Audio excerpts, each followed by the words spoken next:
So it's pretty busy today down at the BMO Center, Calgary, Saturday, May 22nd, I think it is, or 23rd, something like that. There's some people with marathon related shirts because there's the Calgary Half Marathon happening.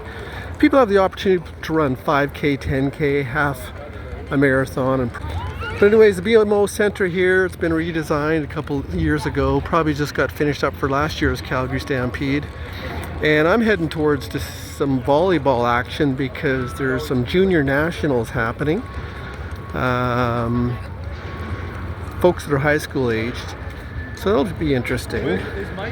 So I guess people are just picking up their bibs today for that marathon. Major construction going on here as well on the grounds, which obviously won't be ready for the upcoming Stampede. But in the spirit of continuous improvement, the Stampede is going to be bigger and better than ever, apparently. By the way, get your tickets to the evening show. I got mine.